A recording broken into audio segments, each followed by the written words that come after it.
मित्रों नमस्कार। पावन ज्योतिष प्रभात यूट्यूब चैनल पर आप सबका स्वागत है। आज के वीडियो का शीर्षक है कुंडली फलादेश का महत्वपूर्ण प्रमुख अंग क्या है। Important main part of horoscope prediction. जी हाँ मित्रों, आज केवल हमने एक चार्ट दिया है केपी कस्प पाब्लिक लंग, थोड़ा सा समझाने के लिए, उदाहरण के लिए। किसी का बर्थ डिटेल नहीं दिया हूँ, लेकिन आज ये बताने जा रहा हूँ कि कुंडली फलादेश करने में वो कौन सा महत्वपूर्ण प्रमुख अंग है जिसको पढ़ लेने के बाद आप एक सफल ज्योतिषी बन सकते हैं, क्योंकि वही वो अंग है, वही वो पार्ट है जिसकी ज़रूरत हर जगह लगती है। फलादेश में क्या लगती है? आपके भाग्य को पढ़ना हो, तब भी भाग्य के बारे में बताना हो कि आप कुंडली के 12 भावों से अपने भाग्य में क्या लेके आए हो और वो भाग्य का फल कब मिलेगा, उसके समय को कैसे निर्धारित करें, समय की गणना कैसे करें, वो घटना कब घटित होगी जो आपके भाग्य में लिखा है। ये दोनों फलादेश करने में जो सबसे महत्वपूर्ण और प्रमुख अंग है, आज पर हम उसी पर चर्चा करेंगे। और आगे बढ़ने से पहले आपसे अनुरोध है कि अगर मेरे चैनल को अब तक सब्सक्राइब नहीं किए हैं, नीचे सब्सक्राइब का बटन पुश कर दीजिए। बेल के घंटी आती है, बेल आइकन आता है, उसे पुश करके आल के बटन पर क्लिक करिए और पसंद आवे वीडियो तो लाइक करिए, मित्रों को शेयर करिए और वीडियो के अंत में एक प्यारा सा कमेंट ज़रूर दीजिए। वीडियो को स्किप करके मत भगाइए, क्योंकि जो भी वीडियो दी जाती है, देता हूँ, उसका रहस्य, असली सारांश, कंक्लूजन, रिजल्ट लास्ट में होता है। ये नाते शुरू से लेकर के अंत तक वीडियो पूरा देखिए। आइए इस चार्ट पर आते हैं। मित्रों, आप सभी जानते हो कि जीवन की कोई घटना हो, कोई कार्य हो जिसमें आप सफल असफल हो रहे हैं या सफलता असफलता मिल रही है, उसमें सफलता कब मिलेगी, मिलेगी कि नहीं मिलेगी, उसका कारण क्या है, उसका समय क्या है, सब बताने के लिए कुंडली का एक घटक, और वो भी केपी ज्योतिष के अनुसार बताए गए रास्ते पर चल करके ही सही फलादेश पाने का एक घटक है उपनक्षत्र स्वामी। जी हाँ मित्रों, अगर आप नक्षत्र, राशि, उप नक्षत्र, दृष्टि, ज्योति, लग्न, कस्प सब पढ़ लेते हैं, ग्रह स्पष्ट पढ़ लेते हैं, लेकिन अगर आपको भाग्य पढ़ना है कि आपका आयु कितना है, आप भाग्य में क्या लेके आए हो, तो हमारी वीडियो आप देखे होंगे। हमने कहा कि प्रथम भाव का उप नक्षत्र स्वामी अपने नक्षत्र के माध्यम से या स्वयं कौन कौन से भावों को बता रहा है, तब आप अल्पायु, मध्यायु और दीर्घायु कैसे निकालेंगे। उसी तरह से धन के बारे में जब बात होती है तो हम कहते हैं धन भाव का उप नक्षत्र स्वामी स्वयं और नक्षत्र के द्वारा किन किन भावों को बता रहा है और कौन कौन भाव चाहिए ताकि आपकी आर्थिक स्थिति सुदृढ़ होगी, और कौन कौन से विपरीत या विरोधी भाव आपकी कुंडली में है कि आर्थिक स्थिति खराब होगी। इसी तरह से तृतीय भाव, चतुर्थ भाव जैसे भूम, भवन, वाहन, सुख, शिक्षा, माता, इसके बारे में भी पढ़ाई लिखाई का मामला हो तो 4, 9, 11, और कोई वाहन खरीदना हो तो 4, 11, 12, इस तरह से। पंचम स्थान संतान का है, और अगर हम कहते हैं कि 5, 2, 11 भाव पंचम भाव का उप नक्षत्र स्वामी बता रहा है। तभी ये पता चल जाता है कि भाग्य में क्या लिखा है। अगर नहीं बता रहा संतानहीनता योग। छठे भाव का उपनिषद स्वामी नौकरी बताता है, उसके भी प्रमुख सहायक और विरोधी भावों को समझाता। सातवें भाव का उपनिषद स्वामी विवाह के बारे में बताता है, उसके भी प्रमुख सहायक भावों की चर्चा बराबर। अष्टम भाव का उपनिषद स्वामी मृत्यु के बारे में, रोग, दुर्घटना, चोट, असफलता, संघर्ष अनेकानेक। नवम भाव का उपनिषद स्वामी आपके भाग्य के बारे में, धर्म के बारे में, शिक्षा के बारे में, पिता के बारे में, लंबी यात्रा के बारे में आदि। दसम भाव का उपनिषद स्वामी कर्म क्षेत्र है, कर्म की ऊंचाई, कर्म किस क्षेत्र में, व्यवसाय में कि राजनीति में कि अन्य अन्य क्षेत्रों में।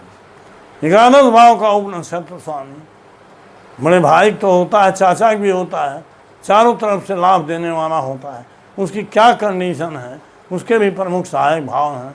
व्यय भाव का उपनिषद स्वामी कहाँ इन्वेस्ट होगा, कैसे व्यय होगा, विदेश यात्रा, जेल आदि से संबंधित व्यय भाव।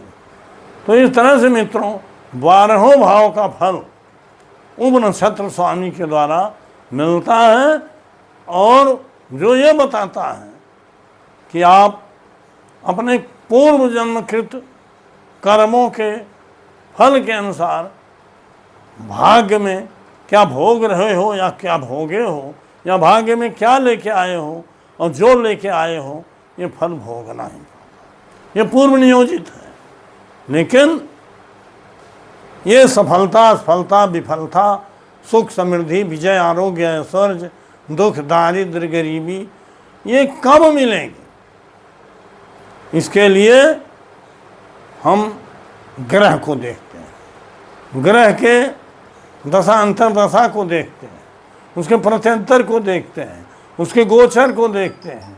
इस तरह से दशा अंतर प्रत्यंतर के द्वारा हम समय तो निर्धारण करते हैं, और वो ग्रह अपने नक्षत्र के माध्यम से क्या बता रहा है, किन भावों का सिग्निफिकेटर है, प्रमुख सहायक विरोधी या विरोधी भावों का किसी भी घटना से संबंधित। तो ये तो नक्षत्र बल बार बार अभ्यास करके बताया गया है, लेकिन यहाँ भी नक्षत्र पूरी तरह से नक्षत्र बल मिल रहा है किसी ग्रह को, लेकिन अगर उसका उपनक्षत्र स्वामी अपने नक्षत्र के माध्यम से नक्षत्र बल के लिए जो भाव समूह है उसको सपोर्ट नहीं कर रहा, अर्थात उन्हीं भाव समूहों में से एक दो भाव नहीं आए हैं। जैसे उदाहरण के लिए बताते हैं कि अगर विवाह का विषय है, अगर कोई ग्रह मान लीजिए सूर्य ही है,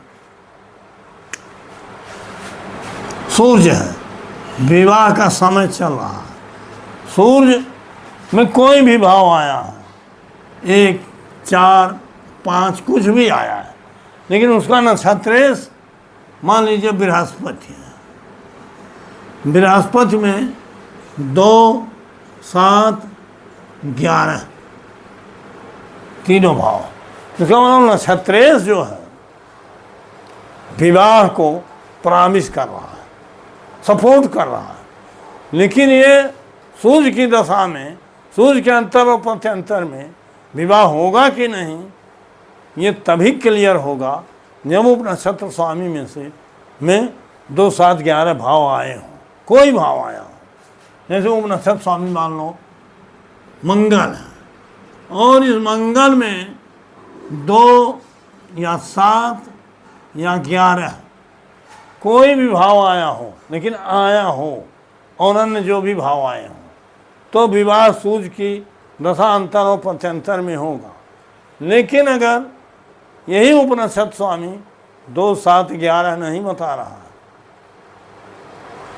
ये 1 बता रहा, 6 बता रहा, 10 बता रहा, 8 बता रहा, 12, लेकिन 2, 7, 11 नहीं बता रहा है, तो सूर्य की दशा में चूँकि नक्षत्र द्वारा सबल फल है, तो विवाह तो होगा उस 6 वर्ष में, लेकिन कब होगा, सूर्य की दशा और उसके अंतर और प्रत्यंतर में नहीं होगा, बल्कि उस अंतर दशानाथ को ढूंढना पड़ेगा जो नक्षत्र के माध्यम से 2, 7, 11 में से किसी भाव को बता रहा हो, जरूर बता रहा हो, और उसका उपनक्षत्र स्वामी भी इन भाव समूहों को बता रहा हो, तो इसी सूर्य की दशा और उस ग्रह के अंतर और प्रत्यंतर में विवाह होगा।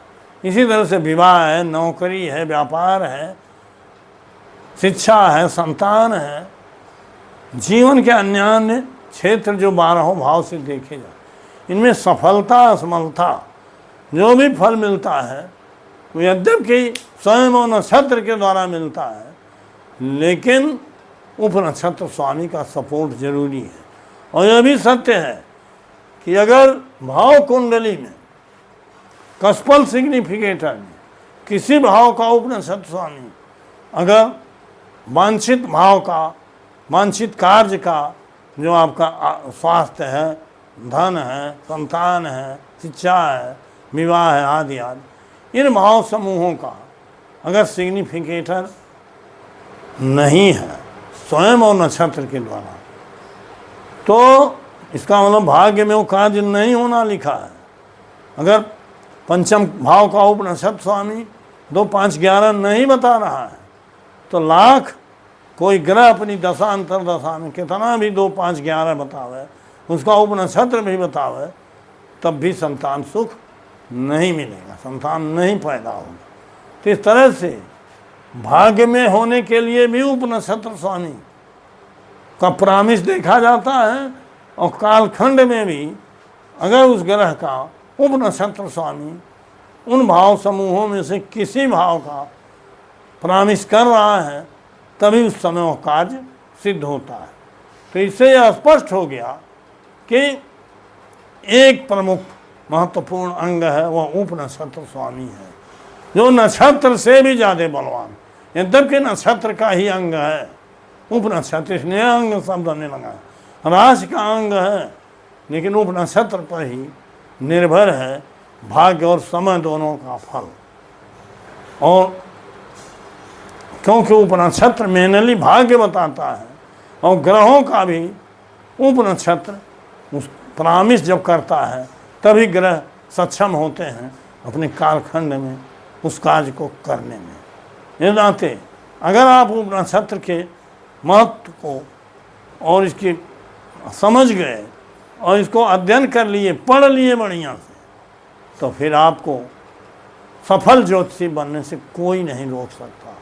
आप जो भी कहोगे वो सत्य होगा, आपकी भविष्यवाणी अकाट्य होगी, और लोग आपका सम्मान करेंगे, आपको यश मान पद प्रतिष्ठा सब प्राप्त होगा। तो मित्रों, आज का विषय बहुत ही सारगर्भित था। आपसे पुनः अनुरोध है कि अधूरा वीडियो देखें तो पूरा देख लीजिए, बार बार देखिए। और आज का टॉपिक चूँकि लंबा न हो, इस नाते आज ही समाप्त करता हूँ। पुनः 2 दिन में बाद मिलूँगा नए शीर्षक के साथ। बहुत बहुत धन्यवाद, हार्दिक शुभकामनाएं।